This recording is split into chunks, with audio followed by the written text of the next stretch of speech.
बाट बुझ्नुहुन्छ। ज्ञानीको लागि कुनै कर्म हुँदैन भन्ने सुन्नुहुन्छ। अनि ज्ञानीले आचरणलाई कर्मकाण्डलाई जितेर त्योभन्दा माथि उठ्नु भएको हुन्छ भन्ने सुन्नु भएको हुन्छ। परन्तु ज्ञानीले पनि यदि आचरण गरेन भने त्यो के हुन्छ भन्दा गीताचार्य भगवानले तेस्रो अध्यायमा अर्जुनको समक्ष वर्णन गरी बक्सिन्छ कि यद यद आचरति श्रेष्ठ तत्तद्देवेतरो जनः शयत प्रमाणं कुरुते लोकस्तदनुवर्तते। त संसारमा श्रेष्ठ पुरुषले महाजनले महापुरुषले यदि सद आचरण गरेनन् भने लोकले पनि सद आचरणदेखि विमुख हुँदै जानुपर्दछ। त्यसकारणले यद यद आचरति श्रेष्ठ, श्रेष्ठ पुरुषले जस्तो आचरण गर्दछन् अरू अनुयायीहरूले त्यही नै सिक्दछन्। देखासिकी स्वतः आउँदछ, स्वाभाविक गुणहरू सर्दछ।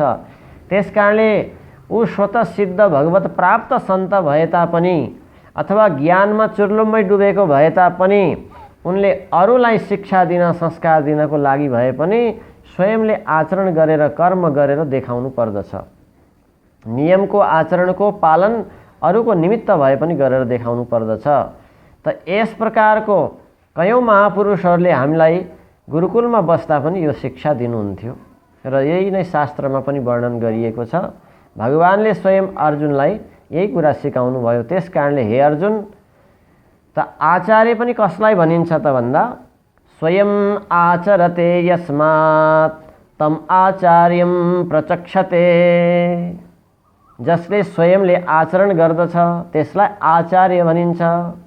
त्यस्तो आचार्यद्वारा नै प्राप्त ज्ञान हाम्रो लागि के हुन्छ? अमूल्य रत्न हुन्छ। त्यसैलाई भनेको आचार्यवान पुरुषो वेदः। त्यस्तो आचार्यलाई प्राप्त गरेको शिष्य नै के हुन्छ? ज्ञानी हुन्छ। त्यो नै के हुन्छ? परिपूर्ण हुन सक्छ। अर्थात् त्यो नै आफ्नो मोक्षरूपी सिद्धिलाई उपलब्ध गर्न सक्दछ। त्यसकारणले विभिन्न स्थानमा आचार्य शब्द प्रयोग गरिएको छ गुरुलाई। गुरु एक आचार्य हो जसले आचरण गर्नुहुन्छ स्वयंले। त्यसकारणले गुरुलाई आचार्य भनिएको। त के भनिन्छ भन्दा आचार्यम संश्रयत पूर्वम। यस्तो अनघम जो भगवानको भक्त, भगवानको प्रेमी, विमत्सरः मत्सर आदि दोषले रहित भएका, विष्णु भक्तो विमत्सरः भगवानमा सात्विक स्वरूपमा आस्था गर्नेवाला यस्तो आचार्य अनघ पाप रहित आचार्यलाई वर्ण गर्नु, यो पनि पद्म पुराण आदिमा वर्णन गरिएको छ। त्यसकारणले आचार्यको अनेकौं लक्षणहरू, गुरुको अनेकौं लक्षणहरू विभिन्न स्कन्द पुराण, पद्म पुराण आदिमा पनि वर्णन गरिएको छ। त्यसकारणले जो स्वयं आचरण गर्नेवाला हुन्छन् त्यसलाई नै आचार्य भनिन्छ, गुरु भनिन्छ। त यस्तो आचरणले हीन भएको व्यक्तिको लक्षण के हुन्छ भन्दा ती स्वयं आफ्नै कल्याण गर्न सक्दैनन्। त यसैलाई महाभारतमा पनि वशिष्ठ स्मृतिमा पनि वर्णन गरिएको छ। के भनिन्छ भन्दा आचारहीनं न पुनन्ति वेदा यद्यप्यधीता सहसड्भिरङ्गैः छन्दांशेनं मृत्युकाले त्यजन्ति नीडं शकुन्ता इव जातपक्षः। भनिएको के भने यदि आचरणले रहित जो छ भने तिनको हालत के हुन्छ? तिनलाई प्राण छोड्ने समयमा जो आचरणले रहित छन् त्यो व्यक्तिको जब प्राण छुट्न लागेको हुन्छ त्यो समयमा सबैले उसलाई साथ छोडिदिन्छन्। कसले भन्दा वेद पुरुष भगवानले पनि उसको वास्ता गर्नुहुन्न। आचारहीनम न पुनन्ति वेदा। वेद पुरुष भगवानले पनि तिनलाई पवित्र बनाउन सक्नुहुन्न जो आचरणले रहित छन्। यद्यप्यधीता सहसड्भिरङ्गै। यदि 6वटै अङ्ग, वेदका 6 अङ्गहरू हुन्छन्, शिक्षा, कल्प, निरुक्त, ज्योतिष, व्याकरण, यी 6वटै अङ्ग पढेको भए तापनि अर्थात् सम्पूर्ण शास्त्र पढेको भए तापनि स्वयंले शुद्धताको आचरणलाई गरेको छैन, पालन गरेको छैन भने त्यसलाई वेद पुरुष भगवानले पनि तिरस्कार गर्नुहुन्छ। नपुनन्ति पवित्र बनाउनुहुन्न। छन्दांसि एनम मृत्युकाले त्यजन्ति। मृत्यु समयमा, मृत्युकाल भनेको प्राण उत्सर्गको, प्राण त्यागको समयमा जब उसको प्राण छुट्न लाग्दछ त्यो समयमा वेदले उसलाई त्याग दिन्छन्, अर्थात् वेद पुरुष भगवानले पनि छोडिदिनुहुन्छ। अर्थात् विश्व ब्रह्माण्डको जो अधिपति परमात्मा हुनुहुन्छ उनले तिनलाई उद्धार गरेर आफ्नो स्वधाम दिउँ भनेर वास्ता गर्नुहुन्न। त कस्तो हुन्छ त भन्दा नीडम शकुन्ता इव जात पक्षः। जसरी पंक्षीहरूका पखेटा छिनेको अवस्थामा पंक्षीको हालत के हुन्छ त्यही नै हालत उसको हुन्छ। अर्थात् पखेटा रहित भएका पंक्षीहरू उड्न सक्दैनन्, छटपटाएर तलतिरै पतन भइरहन्छन्, झरिरहन्छन्, तलै झर्नुपर्छ। त्यस्तै आचरणले हीन भएको पुरुष तल पतन हुन्छन्, अर्थात् नरकका द्वारतिर प्रवेश हुनुपर्दछ। त यस प्रकारले आचार प्रथमो धर्मः धर्मस्य प्रभुरच्युतः विष्णु सहस्रनाम जो महाभारतको अन्तर्गत हामीले सुन्दछौँ। त आचार नै एक प्रथम धर्म हो। धर्म भनेको के हो भन्दा धर्म भनेको नै नीति हो, अनुशासन हो, मर्यादा हो, एक सिस्टम हो धर्म भनेको नै। त त्यो धर्मभित्र के पर्दछ त भन्दा आचार नै पर्दछ। आचार भनेको जसलाई पालन गरिन्छ, त्यसमा चरिन्छ, विचरण गरिन्छ। त कसरी हामी चल्ने त संसारमा? त आफ्नो मनोखुसी मनोमानी गरिएको कुनै कर्मले हामीले आचरण पुरा गरेका हुँदैनौँ। त्यस कारणले नै त्यो धर्म, त्यो आचरण, त्यो अनुशासन कहाँ कसरी बुझ्न सकिन्छ त भन्दा त्यो शास्त्रमा वर्णन छ। त्यसलाई कसरी बुझ्न सकिन्छ? गुरुद्वारा बुझ्न सकिन्छ। त त्यो शास्त्र गुरुद्वारा अथवा कोही मनुष्यद्वारा मात्रै विरचित होइन, त्यो स्वयं परमात्माद्वारा नै दिएको संविधान हो। त्यसैलाई नै भागवतको 6औं स्कन्धमा वर्णन गरिन्छ। यहाँ यमदूत र देवदूतको संवादको प्रसङ्ग पनि आउँछ। अजामिलको प्रसङ्गमा सबैलाई यो प्रसङ्ग थाहा छ। त्यस कारणले धर्म भनेको के हो भन्ने विषयमा प्रश्न उत्तर छ। त उत्तरमा के आउँछ भन्दा वेद प्रणहितो धर्म ह्यधर्मस्तद् विपर्ययः वेद नारायण साक्षात् स्वयंभूरिति सुश्रुमा। त वेदद्वारा, शास्त्रद्वारा जो बताइएको छ गर्नु भनेर त्यो अनुसार आचरण गर्नु, व्यवहार गर्नु नै धर्म हो। त्यो पालन गर्नु नै धर्म हो। अरू आफ्नो तर्क वितर्कले गर्नुलाई धर्म भनिँदैन। त यस प्रकारले अब वेद के हो? किन वेदको नै कुरा मान्नु पर्दछ भन्दा वेदो नारायणो साक्षात् स्वयंभूरिति सुश्रुमा। वेद साक्षात नारायणकै स्वरूप हो, अर्थात् वेद साक्षात भगवानकै स्वरूप हो। वेद कुनै व्यक्तिद्वारा लिखित ग्रन्थ होइन। वेदलाई अपौरुषेय भनिन्छ। वेद साक्षात परमात्माको श्वासद्वारा उत्पन्न अर्थात् निश्रित भएको वर्णन आउँदछ। त्यसै वेदलाई प्रकट गर्ने मूल अवतार हयग्रीव अवतार हो भनेर यी शास्त्रमा विभिन्न स्थानमा वर्णन छ। मैले हाम्रो पहिलो दिनमा नि चर्चा गरेको थिएँ। त्यसकारणले वेदलाई स्वयं भगवानले भागवतको 2 स्कन्धमा यो प्रसङ्ग आउँछ, भगवानले प्रकट गर्नुभयो भन्ने प्रसङ्ग।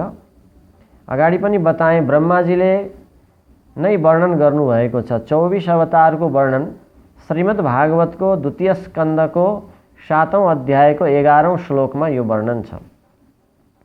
सत्रे ममास भगवान् हयशिरसाथो साक्षात् स यज्ञपुरुषस्तपनीय वर्णः छन्दोमयो मखमयोऽखिल देवतात्मा वाचो बभूवुरुषति श्वशतोष्य नस्तः। के भनिएको भन्दा ब्रह्माजीले वर्णन गर्नुहुन्छ कि जब मैले सृष्टिको प्रारम्भमा सृष्टि कसरी गरौँ भनेर भगवान नारायणको स्तुति गर्दै थिएँ एउटा यज्ञको माध्यमद्वारा, सत्रे भनेको यज्ञमा, त्यस्तो यज्ञमा भगवान स्वयं प्रकट हुनुभयो। कस्तो त भन्दा हयशिरस अथः, हयशिर भने घोडाको जस्तै शिर भएको, अनि मनुष्यको जस्तो शरीर भएको यस्तो शङ्ख चक्र गदा पद्मधारी भगवान त यहाँ हाम्रो फोटोमा पछाडि पनि देखिरहेका छौँ। यस्तो भगवान घोडाको जस्तो मुखारविन्दमा प्रकट भएर वाचो बभु बुरुषति स्वशतोस्य नस्तः। वाच वाणी, उषति भनेको शुद्ध वाणी वेद वाणी के गर्नुभयो, स्वशतो श्वासद्वारा प्रकट गरेर मलाई दिनुभयो भनेर ब्रह्माजीले नै यो वर्णन गर्नुभएको छ। त्यसकारणले वेद भगवानद्वारा नै प्रकट भएको हो। त त्यसकारणले वेदमा यहाँ उत्तर भारतमा नेपालमा भनिन्छ पनि शुक्ल यजुर्वेद माध्यन्दिनीय शाखाध्यायी। हामीहरू यताको जो वेद अध्ययन गर्ने ब्राह्मणहरू छौँ सबैले भन्ने गर्छौँ कि शुक्ल यजुर्वेद माध्यन्दिनीय बाजसनेयी शाखाध्यायी। बाजसनेयी भनेको के हो भन्दा बाज भनेको संस्कृतमा घोडा, बाज शब्दको अर्थ हय शब्दको अर्थ घोडा हुन्छ। त्यसकारणले बाजसनेयी शाखाध्यायी हो हामी सबै ब्राह्मणहरू वेद जो पढ्दछौँ। त घोडाको अर्थात् हयग्रीव अवतारद्वारा भगवानले प्रकट गरिबक्सेको हो। त्यसकारणले बाजसनेयी शाखाध्यायी भगवानले हयग्रीव अवतारमा दिइबक्सेको वेद नै हामीले पढ्दछौँ। यसको प्रसङ्ग छ, मैले धेरै पटक पहिला पनि दोहोऱ्याएको छु, आज नजाउँ त्यता। यसरी वेदो नारायण साक्षात्, वेद साक्षात् भगवानद्वारा आएको भगवानकै स्वरूप हो। त्यस कारणले यस्तो वेदद्वारा यस्तो भगवानको आज्ञाद्वारा हामी मानवको लागि कस्तो आचरण दिनुभएको छ त। सबैलाई दिनुभएको छ, ब्राह्मण क्षत्रिय वैश्य शूद्र। हुन त यो कुनै नीच उच्च जातिपातिको कुरा होइन, तर वर्ग व्यवस्था संसारको एउटा व्यवस्था चलाउनको लागि बनाइएको एउटा वर्ग व्यवस्था हो। त्यस कारणले सबैले आफ्नो आफ्नो जिम्मेवारी वहन गरून् भन्नको लागि बनाइएको व्यवस्था हो। त्यसैको निमित्त छुट्याइएको छ। त्यस्तै 25 वर्षसम्म ब्रह्मचर्य आश्रम भनिन्छ, सबैको लागि मानव सबैको लागि भनिएको। 25 वर्षसम्म ब्रह्मचर्यमा रहनु, 25 वर्षसम्म विद्या आर्जन गर्नका निमित्त गुरुको सेवा गरेर गुरुकुलमा बसेर ब्रह्मचर्यको पालन गरेर विद्या आर्जन गर्नको लागि 25 वर्षसम्मको अवधि मानिन्छ। 25 वर्षपछि अनि गृहस्थमा प्रवेश गर्न चाहनेले गृहस्थमा प्रवेश गर्नु गुरुको आज्ञाद्वारा र 50 वर्षसम्म गृहस्थमा रहेर शिक्षा जति हामीले प्राप्त गरेका थियौँ त्यसलाई व्यवहारमा उतार्नु, सबै चाडपर्वहरू मनाउनु, तिथि चाडपर्वहरूलाई मनाउने संस्कार जगाउनु यो गृहस्थको धर्म हो। त्यसकारणले गृहस्थको लागि 50 वर्षसम्म 25 देखि 50 सम्म यो 25 वर्षको अवधि गृहस्थको अनुभव गर्नु, व्यवहार गर्नु, सुख दुःखको अनुभव गर्नु, संस्कार सिकाउनु, चाडपर्व मनाउनु, यो सबैको लागि हामी मानवहरूको लागि सबैको लागि छुट्याइएको शास्त्रद्वारा यो वर्णन छ। त्यस्तै अब 50 पुगेपछि भने बिस्तारै बिस्तारै गृहस्थको जिम्मेवारी आफ्नो सन्ततिलाई लगाउनु, छोराछोरीलाई जिम्मा लगाएर आफू त्यो विभिन्न व्यवहारबाट धेरै अनावश्यक झन्झट व्यवहारबाट टाढा हुँदै कम हुँदै हुँदै, टाढाको अर्थ व्यवहारले विचारले त्यो सम्पूर्ण जिम्मेवारी कम गर्दै हलुका हुँदै हुँदै हुँदै अनि वानप्रस्थी हुनु, वानप्रस्थ आश्रमको वर्णन हो। त्यसपछि सबैले पालन गर्नुपर्ने 50 पछि वानप्रस्थी हुनु। पहिले पहिले त वनमा नै ऋषिमुनिहरूको सत्सङ्ग पाइन्थ्यो। त्यसकारणले जहाँ सत्सङ्ग पाइन्छ वनमा ऋषिमुनिहरूको सङ्गमा जानु भनिएको हो वानप्रस्थ भनेको, वनतिर प्रस्थान गर्नु। अर्थात् अब अहिलेको समयमा वनमै जानुपर्छ भन्ने छैन। त अहिले भनिएको हामी सत्सङ्गमा बढी जोड दिनु, 50 पछिको अवस्था सत्सङ्गमा बढी जोड दिनु, त्यसलाई वानप्रस्थ। हुन त वानप्रस्थको कयौँ नियमहरू पनि छन्, तथापि सबैको लागि यसपछि भनिन्छ अनि बल्ल सन्यास। सन्यास पनि सबैको लागि हो। सन्यास भनेको साधु सन्तलाई मात्रै सन्यासी भनिँदैन। यी सबैको लागि 4 आश्रम छ, ब्रह्मचर्य आश्रम, गृहस्थ आश्रम, वानप्रस्थ आश्रम, सन्यास आश्रम। हामी सबै मानवको लागि हो। यसरी क्रमबद्ध रूपमा जानेवालाले पनि मोक्ष प्राप्त गर्दछन् र कोही कोही सोझै गुरुकुलमा अध्ययन गर्दा गर्दै जब तीव्र वैराग आउँछ, भगवानमा अत्यन्त प्रेम हुन्छ, उसले गृहस्थमा प्रवेश नगरिकन पनि सन्यास लिन पनि सक्छ, वानप्रस्थी हुन पनि सक्छ। त्यसैको माध्यमद्वारा मोक्षको मार्गमा जोडिन सक्छ। र सबैलाई त्यो सम्भव हुँदैन। वंश चलाउनु, सृष्टि चलाउनु पनि संसारमा छ। त्यसकारणले पनि त्यो सम्भव नहुनेलाई गृहस्थमा जानु। यसरी शास्त्रद्वारा हामीलाई यो अनुशासन यो प्रशस्त गरिएको छ, मार्ग खोलिएको छ। त्यस कारणले वेदद्वारा शास्त्रद्वारा दिएका यस्ता आचरणहरू छन्। अब यसभित्रको आचरण छ गृहस्थले गर्नुपर्ने आचरण के हो, विशेष गरी ब्रह्मचर्यको अवधिमा पालन गर्ने आचरण के हो, विशेष गरी वानप्रस्थीहरूले पालन गर्नुपर्ने आचरण के हो, सन्यास अवस्थामा पुग्दा हामीले पालन गर्नुपर्ने आचरण के हो, यो सम्पूर्ण मानवको लागि बताइएको क्रम छ। त यस प्रकारले वेदद्वारा हाम्रो लागि समाजमा चलाउने शिक्षा पनि दिएको छ, राजनीति शिक्षा पनि दिएको छ। राजनीति भन्नाले अब अहिलेको जस्तो आफू बन्ने, आफू नै मात्रै राजा बन्ने नीति होइन। राजनीति भनेको सबैको दुःख कष्टलाई बुझेर सेवा गर्ने नीति, यो पनि शास्त्रद्वारा दिएको छ। असली यथार्थ राजनीतिको शिक्षा पनि शास्त्रमा दिएको छ। अरू आयुर्वेद, धनुर्वेद, ज्योतिष, न्याय, व्याकरण सबै कुरा शास्त्रमा प्रशस्त छ। त्यस कारणले शास्त्रको अनुकूल व्यवहार हामीले गर्दा हामीलाई कुनै प्रकारको हानि छैन। हामी यथार्थ जीवन, सत जीवन, उपयोगी जीवन बनाउन सक्दछौँ। यस प्रकारले वेद एउटा अनुशासन हो, वेद एउटा मर्यादा हो, शास्त्र एक प्रकारको कानुन हो, शास्त्र एक प्रकारको सतनीति हो। नीति नभएको व्यक्ति के हुन्छ, कुनीति हुन्छ, कुरीतिमा पुग्दछ। त्यस कारणले सुनीति सबैलाई जरुरी छ। सुनीति नभएको व्यक्तिले आफ्नो मात्रै हित चाहन्छ, अरू सबैलाई नासौँ, अरू सबैलाई ठगौँ, अरू सबैलाई झुटो गरौँ, यो हुन्छ सुनीति नभएको व्यक्तिमा। त्यस कारणले यस्तो सुनीति नभएको कसलाई भनिन्छ, जसले शास्त्र मान्दैन। शास्त्र नमान्नेवालासँग सुनीति हुँदैन, त्यसको विश्वास गर्न योग्य हुँदैन। त्यस कारणले शास्त्रको आचरणलाई नमान्ने, शास्त्रको नै खण्डन गर्ने गुरुलाई स्वीकार गरेर हाम्रो पनि हित हुँदैन। याद राखौँ, शास्त्रको प्रमाण अनुसारको व्याख्या नदिने, मार्ग नदिने गुरुलाई स्वीकार गर्दा हामीलाई नै ठग्ने प्रयत्न मात्रै गरिरहेका हुन्छन्। यस्ता कयौं गुरुहरूको उदाहरणमा हामीले शास्त्रमा देख्छौँ। कतिले यथार्थ बुझ्दैनौँ, अनि गुरुमा पनि भेदभाव हुँदो रहेछ, गुरुहरूमा पनि यस्तो हुँदो रहेछ भनेर सद्गुरुलाई पनि, कहिलेकाहीँ सज्जनलाई पनि हामी झुटो आरोप लगाउँदछौँ। अब गुरुको आचरण के हो, गुरुको स्वभाव के हो, गुरुको उद्देश्य के हो र कुन शिक्षा हासिल गरिएको गुरु हो, यो सबै कुरा नबुझिकन समग्र सबैलाई एउटै मान्दछौँ हामीले। त्यस कारणले अब गुरु पनि कोही शिक्षा गुरु हुन्छन्, कोही दीक्षा गुरु हुन्छन्। त यस प्रकारले हामीले बुझ्नु जरुरी छ, शिक्षा गुरु के हो, दीक्षा गुरु के हो। शिक्षा गुरु त हामीले जति जति जेबाट जुनै वस्तुमा पनि शिक्षा लिन्छौँ ती सबै हाम्रो शिक्षा गुरु हो। परन्तु दीक्षा गुरु के हो, दीक्षा गुरु भवसागर तार्ने गुरु हो। दीक्षा गुरु आचरणवान हुनु जरुरी छ। जसबाट हामी दीक्षा लिन्छौँ, भगवानको मन्त्र प्राप्त गर्दछौँ, त्यस्तो गुरु चाहिँ सद आचरणवाला नै रोज्नु पर्दछ। अब भन्न त अहिले स्कुल कलेजमा शिक्षा दिने सबैलाई गुरु गुरु भन्दछौँ। यति मात्र होइन, गाडी चलाउने गुरुलाई पनि गुरु भन्न थालेका छौँ। त यस प्रकारले गुरु भनेर गुरुलाई वर्ण गर्दैमा हाम्रो मुक्ति हुँदैन। त्यस कारणले दीक्षा गुरु त्यसैलाई बनाउनु पर्दछ जो शास्त्रको, वेद पुराणको सारलाई बुझेको, मर्मलाई बुझेको र आचरण पनि गर्नेवाला। त यस्तो आचरणमा रहनेवालाले स्वयंको चित्त शुद्धि गरेका हुन्छन् र अरूलाई पनि चित्त शुद्धिको मार्गमा लगाउँदछन्।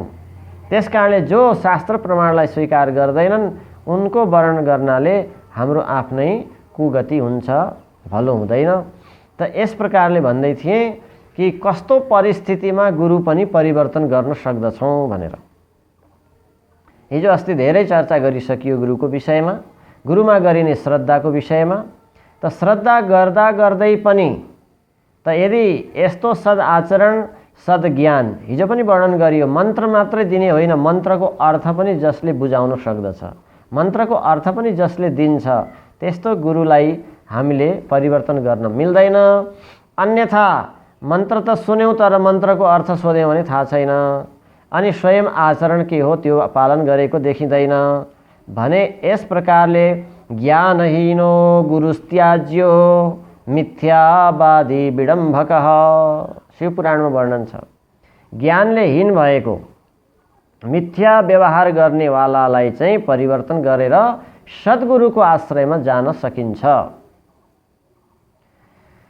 त गुरोरप्य अवलीप्रस्थः कार्यकार्यम अजानतः उत्पथे प्रतिपन्नस्य परित्यागो विधीयते। महाभारतमा वर्णन छ। गुरुले पनि शास्त्र अनुकूलको कार्य र अकार्य के हो भनेर जान्दैनन् या मान्दैनन् भने यस्तो गुरुको आचरण देखेपछि हामीले परिवर्तन गर्न मिल्छ। परन्तु गुरुमा योग्यता हुँदाहुँदै, आचरण हुँदाहुँदै, सद्व्यवहार हुँदाहुँदै पनि फेरि आफ्नो स्वार्थको लागि भने गुरु परिवर्तन गर्नु महाअपराध हो। संसारमा त आजभोलि के हुन्छ, जोबाट आफ्नो काम बन्यो त्यही गुरु, जसले अलिकति यसो झारफुक गर्यो, रोगसोग ठिक बनाइदियो, अथवा कहीँ जागिर सागिर लगाइदिने लोभ लालच देखायो, कहीँ के भयो त्यही गुरु। त्यस कारणले यस्तो स्वार्थमा पर्दै गुरु परिवर्तन गर्यौँ भने चाहिँ त्यो महाअपराध हो। यसलाई विभिन्न शास्त्रको वर्णनमा प्राप्त छ। त गुरु त्यागी भवेद रोगी मन्त्र त्यागी दरिद्रता। यसरी गुरु परिवर्तन गर्नेवाला चाहिँ रोगी हुन्छ। गुरु त्यागी भवेद रोगी मन्त्र त्यागी दरिद्रता। मन्त्र त्याग गर्नेवाला, मन्त्र त लियो तर मन्त्र जप्दैन भने के हुन्छ, त्यो दरिद्र हुँदै जान्छ। त्यस कारणले गुरुको कुनै ठुलो यस प्रकारको आचरणमा कमजोरी नदेखिकन र शास्त्रको थोरै पनि प्रमाण अनुसार हामीलाई ज्ञान दिन नसक्ने खालको कमजोरी नदेखिकन नै गुरु परिवर्तन गर्नु हुँदैन। सकेसम्म परिवर्तन गर्नु हुँदैन र बाध्यतावश आचरण पनि प्राप्त भएन र स्वयं त्यस प्रकारको मन्त्र अर्थ पनि दिन सक्नु हुँदैन भने त्यस्तो अवस्थामा परिवर्तन गर्दा अपराध लाग्दैन। किनकि गरुड पुराणमा पनि यो प्रसङ्ग आउँदछ। ब्राह्मणको अतिक्रमण भन्ने प्रसङ्ग आउँछ। हजुरहरूले सबैले धेरै सुन्नुभयो होला, त पढ्नु पनि भयो होला। ब्राह्मणलाई गुरुलाई अतिक्रमण गरेको अपराध लाग्दछ, परन्तु योग्यता नभएको गुरुलाई हामीले परिवर्तन गर्दा अपराध लाग्दैन। अब जो शास्त्रको थोरै पनि अभ्यास नभएको गुरुको शरणमा हामी झुकिएर पुग्यौँ, तर त्योभन्दा उचित योग्यता प्राप्त भएको गुरु प्राप्त गऱ्यौँ भने यस्तो अवस्थामा परिवर्तन गर्दा हामी अपराधको भागीदार हुनु पर्दैन। यस प्रकारले शास्त्रमा कयौं प्रमाणहरूद्वारा गुरुको विषयमा यस्ता निश्चित प्रमाणहरू प्रमाणित गरिएको छ। त यस प्रकारले हामीले कुन अवस्थामा गुरु स्वीकार गरेको अवस्था छ, कुन अवस्थामा हामीले गुरु परिवर्तन गर्न खोजेको अवस्था छ, यो स्वयंले पहिला अत्यन्तै गहन रूपमा विचार गर्नु पर्दछ। अब कतिपयले गुरुलाई प्रत्यक्ष नभेटिकन कसैले टाढैबाट फोटोबाट मात्रै गुरु वर्ण गर्नुभएको हुन्छ र कोही गुरुको सशरीर यस धरतीमा नहुँदै गुरुलाई स्वीकार गर्नुभएको हुन्छ भने योभन्दा उपयोगी चाहिँ प्रत्यक्ष प्राप्त हुने गुरुलाई स्वीकार गर्नु सर्वोत्कृष्ट मानिन्छ। किनकि धेरै पटक भन्ने गरेको छु, शास्त्रमा यस्तो प्रमाण छ, सुलभम स्वगुरुम त्यक्त्वा दुर्लभम य उपासते लब्धहस्त जलम मूढो घनस्थम अभिवाञ्छति। भनेको जो आफ्नो नजिकै सेरोफेरोमा आफूले प्रत्यक्ष भेटेर कुनै प्रश्न राख्न मिल्ने, जिज्ञासा राख्न मिल्ने, सोध्न मिल्ने गुरु उपलब्ध हुँदाहुँदै टाढाको गुरुलाई वर्ण गर्दछ, न कहिले देख्न सकिने, न कहिले भेट्न सकिने, न कुनै मनको प्रश्न सोध्न सकिने, यस्तो गुरुलाई वर्ण गर्नु भनेको चाहिँ हाम्रो अज्ञान हो। उदाहरण के दियो यहाँ भने लब्धहस्त जलम त्यक्त्वा भनेको आफू पानीको इनारमै बसेको छ, पानीको धारा भएको ठाउँमा बसेको छ, हातमा चाहेमा पानी उबाएर लिन सक्ने अवस्थामा छ, तर अब बादलको पानीको प्रतीक्षा गर्दछ जस्तो। त मुहानको इनारको नजिकै बसेको व्यक्ति त्यो पानी नलिएर आकाशबाट पानी पर्ला र अनि पिउँला भनेर प्रतीक्षा गर्नु जस्तै हो भनेर यसरी वर्णन छ। त्यसकारणले त कयौं महापुरुषहरूले पनि आफ्नो यो मन्तव्यमा दिनुभएको छ, गुरु सकेसम्म सजीव सशरीरवालालाई नै गुरु बनाउनु पर्दछ। शरीर रहित भइसकेको गुरु त्यही समयको लागि मात्रै हो। भगवानले पनि पठाउनुहुन्छ युग युगमा कयौं आचार्यहरू, गुरुहरू। त्यसकारणले अब जो गुरुको शरीर छैन, भने मानौ कसैको शरीर हुँदैमा हामी दीक्षित भयौँ र पछि शरीर नहुँदैमा छोड्नुपर्ने भन्न खोजिएको त होइन, परन्तु हामीले एकपटक पनि भेट्नै पाएका छैनौँ, देख्नै पाएका छैनौँ। केवल अरूले भनेको भरमा, सुनेको भरमा अनि टाढा कहिले भेटघाटै नहुँदै नै वर्ण गर्नु भनेको चाहिँ वास्तविक उत्तम होइन। त्यसकारणले जसलाई प्रत्यक्ष भेटेर गुरुको सन्निधि प्राप्त गरेर गुरुद्वारा नजिकै बसेर कानमा दीक्षा प्राप्त गरेर भगवानलाई दियो कलश आदिलाई साक्षी राखेर जो कानमा दीक्षा मन्त्र श्रवण गरिन्छ त्यो गुरु नै हाम्रो लागि मोक्ष दिनेवाला गुरु हुनुहुन्छ। त्यसकारणले गुरुको वर्ण गर्ने विधान यो छ। मैले पद्म पुराणको प्रमाणहरू पनि फेरि प्रस्तुत गर्दै जानेछु। त भनिएको छ भगवानको सन्निधिमा नै गुरुले पनि शिष्यलाई मन्त्रदान गर्नु भनेको छ। भगवानको सन्निधिमा अथवा साक्षी राखेर मठ मन्दिर या भगवान शालग्राम या दियो बालेर यसरी साक्षी राखेर मात्रै शिष्यलाई गुरुले मन्त्र दिनुपर्दछ। त्यसकारणले अब कतिपय गुरुहरूले धेरै ठुलो भिडमा माइकबाट पनि मन्त्र दिने गर्नुहुन्छ। अनि मन्त्र भनेको के हो भन्दा मन्त्र शब्दको संस्कृत भाषामा राम्रोसँग अर्थ विचार गर्ने हो भने संस्कृत व्याकरणमा मत्रिगुप्त भाषणे यो धातु छ, मत्री धातु छ। के अर्थमा? गुप्त भाषणे, गोप्य राख्नु भन्ने अर्थमा नै मन्त्र शब्द निरूपण हुन्छ, मन्त्र शब्द सिद्ध हुन्छ। त्यसकारणले मन्त्र शब्दको अर्थ नै गोपनीयता हो। मन्त्र भनेको खुल्ला रूपमा दिने मन्त्र त्यो मन्त्र हुँदैन, त्यो केवल प्रार्थना हुन्छ, त्यो केवल स्तुति हुन्छ। स्तुति त मानिसले जसको पनि जहाँ पनि जुन समयमा पनि गर्न सक्छ, परन्तु जो मोक्षको निमित्त स्वीकार गरिने एउटा सूत्र हो, धागो हो, डोरी हो, भगवानसँग जोडिने जो डोरी हो त्यो मन्त्र भने गोप्य हुनुपर्दछ। त्यसकारणले गुरुले कानमा नै सुनाउनु पर्दछ। हामीले हाम्रो वैदिक परम्परामा देखेका छौँ जब गायत्री मन्त्रको दीक्षा दिइन्छ गुरुले पनि शिष्यले पनि माथिबाट रुमालले छोपेर अनि कानमा नै गायत्री मन्त्र दिइन्छ। यो परम्परा आजको होइन, हाम्रा ऋषिमुनिहरू 88,000 ऋषिमुनिहरूदेखि चल्दै आएको परम्परा हो। हामी पनि तिनै ऋषिमुनिका सन्तान हौँ। त्यसकारणले ऋषिमुनिले चलाउनु भएको परम्परालाई हामीले परिवर्तन गऱ्यौँ भने हामीसँग हाम्रा पुर्खाहरू पनि रुष्ट भइरहनु भएको हुन्छ। ती ऋषिमुनिहरू पनि हाम्रा पुर्खा पनि हामीसँग रिसाउनु भएको हुन्छ। ध्यान दिउँ।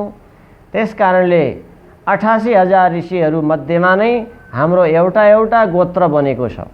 कयौँ ऋषिहरू जो वशिष्ठ ऋषिका सन्तान हुँदै आयौँ उनको गोत्र वशिष्ठ भयो, विश्वामित्रको सन्तान हुँदै आयौँ उनको गोत्र विश्वामित्र भयो, त्यस्तै कश्यप ऋषिका वंशबाट जो जन्मिँदै आयौँ तिनको गोत्र कश्यप भयो, यस्ता पराशर भए, कपिल भए, कसैको कौशिक गोत्र भयो, घृतकौशिक भयो। यी सबै हाम्रो यदि गोत्र खोज्दै गयौँ भने हामी एक न एक ऋषिका सन्तान हौँ।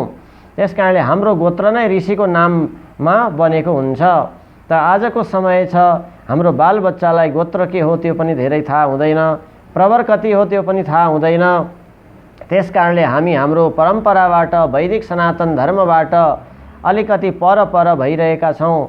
यसलाई हामीले राम्रोसँग बुझ्न र बुझाउन जरुरी छ। त जति हाम्रा ऋषिका दाजुभाइ हुनुहुन्थ्यो तिनलाई प्रवर भनिन्छ। त्यसकारणले सबैको आफ्नो आफ्नो गोत्रसँग प्रवर पनि थाहा पाउनुपर्छ। त कसैको 3 प्रवर हुन्छ, कसैको 4 प्रवर, कसैको 5 प्रवर हुन्छ। जस्तै गरी वत्स गोत्रको 5 प्रवर हुन्छ। औरव, भार्गव, चेवना आदि गरेर जसको वत्स गोत्र छ उनीहरूको 5 प्रवर हुन्छ। त्यस्तै आफ्नो आफ्नो गोत्र अनुसारको प्रवर हुन्छ। अनि यो गोत्र थाहा नहुँदा के हुन्छ भन्दा सगोत्रीसँग विवाह भयो भने ठुलो अपराध लाग्दछ। सगोत्री भनेको एउटै गोत्र भएको स्त्री र पुरुषको विवाह भयो भने त्यो के हो त भन्दा स्वयं दाजुबहिनीको सम्बन्ध हो। त्यसकारणले दाजुबहिनीको सम्बन्धमा विवाह हुनु भनेको यो अपराध हो। त यसकारणले यदि गोत्र थाहा भएन, सगोत्र थाहा भएन, प्रवर थाहा भएन भने हामी एउटा ठुलो अपराधमा बाँधिँदै गएका हुन्छौँ, खस्किँदै गएका हुन्छौँ। त्यसकारणले शास्त्रको यति धेरै महिमा छ। हामीलाई तिनै ऋषिमुनिहरूले दिनुभएको परम्परा नै हाम्रो वैदिक परम्परा हो। वैदिक परम्परामा दीक्षा दिने परम्परा हो। यस प्रकारले गुरुले शिष्यको कानमा गोप्य रूपमा दिने मन्त्रलाई नै मन्त्र भनिन्छ। त्यसको नाम नै मन्त्र हो। त्यसकारणले भनिन्छ मन्त्रम यत्नेन गोपयेत् आचार्यम प्रकाशयेत् धीमान मन्त्रम यत्नेन गोपयेत्। गुरुलाई चाहिँ हामीले प्रकाशित गर्नुपर्दछ। मन्त्र दिनेवाला गुरुको भने बयान गर्नु, सद्गुरुको बयान गर्नु, तर मन्त्रलाई भने गोप्य राख्नु। यसै भनिएको आचार्यम प्रकाशयेत् धीमान। बुद्धिमानले गुरुको भने प्रकाश गर्नु, तर मन्त्र भने गोप्य राख्नु। मन्त्र सबैलाई भन्दै हिँड्दै गएपछि मन्त्रको शक्ति घट्दछ। अब आजभोलि त यो कुनै विधर्मीले या शास्त्रको मर्यादा नबुझ्नेले षड्यन्त्र गरेर होला अब क्यासेटमा मन्त्र बजाइदिने चलन आयो, रेकर्ड गरेर सबैतिर फैलाइदिएका छन्। त्यसले त हामीलाई असर त पर्ने होइन, परन्तु जसले क्यासेटको मन्त्रले नै मन्त्र जपेको छ घर शान्ति हुन्छ भनेर लाग्नुहुन्छ, त्यतिले चाहिँ हाम्रो शान्ति हुने होइन। मन्त्र स्वयंले जपेपछि मात्रै मन्त्रको फल मिल्ने हो। त्यसकारणले मन्त्र गोप्य रूपमा जप्नेवालाले नै मन्त्रको प्रभावको अनुभव गर्न सक्ने हो। मन्त्र घरमा क्यासेटमा बजाउँदैमा घरमा शान्ति हुने, घरको शक्ति बढ्ने होइन। क्यासेटले शक्ति पाउला, मान्छेले शक्ति पाउँदैन। त्यसकारणले मन्त्र स्वयंले जप्ने, गोप्य रूपमा जप्ने चिज हो। त्यस्तो मन्त्रद्वारा नै एकान्त रूपमा हाम्रो अन्तर्यामी भगवानसँग सम्बन्ध हुन्छ। आन्तरिक रूपमा भगवानसँग गाँसिने, जोडिने यो एउटा सूत्र हो, एक नम्बर हो। जसरी अहिले हामी मोबाइल नम्बर थिचेर एक आपसमा कुरा गर्न सक्छौं, त्यसै गरी मन्त्रको उच्चारण गरेर भगवानसँग हामी सम्बन्ध जोड्न सक्छौं। यसकारणले मन्त्रको यति धेरै महिमा छ। यस्तो मन्त्र दिनेवाला गुरुलाई भनिन्छ सद्गुरु। केवल शिक्षा दिने गुरुलाई हामीले सद्गुरु भन्न पनि सकिन्छ, नभन्न पनि सकिन्छ। कोही शिक्षा नै दिने गुरु पनि दीक्षा गुरु हुन सक्नुहुन्छ, त सबै शिक्षाको गुरु दीक्षा गुरु नहुन पनि सक्नुहुन्छ। त्यसकारणले शिक्षा गुरु धेरै बनाउन सक्दछौँ, तर दीक्षा गुरु धेरै बनाउनु हुँदैन। दीक्षा गुरु एउटै बनाउनु पर्दछ सकेसम्म। त्यसकारणले दीक्षा गुरु भनेको के हो त भन्दा हामीलाई भवसागरबाट तार्ने गुरु, हामीलाई एक प्रकारले फेरि जन्म दिने गुरु हो। जसरी मातापिता जम्मा जीवनमा एकै हुन्छन्, त्यसै गरी दीक्षा गुरु पनि सकेसम्म एकै हुनुपर्दछ। जहाँ मन लाग्यो त्यही नै मन्त्र सुन्ने चलन हुन्छ मानिसको। यो मन्त्रले त काम भएन, अब त्यो मन्त्र सुन्छु, यो मन्त्रले अलि फलिफाप भएन, अर्को गुरुसँग मन्त्र सुन्छु। यस प्रकारको जो हाम्रो निष्ठामा गडबड आउँदछ, यसले कदापि हाम्रो उद्धार हुँदैन। र यस कारणले श्रीमद् भगवत गीतामा पनि भगवानले भनिबक्छन् छ एकमप्यस्थितः सम्यग् उभयोर्विन्दते फलम्। यदि हामी एउटैमा सम्यक रूपमा ठिकसँग स्थित भयौँ भने त्यहाँ सबै प्रकारको फल एकै मन्त्रद्वारा पनि प्राप्त हुन्छ। एउटै स्वरूपको भगवानको आराधना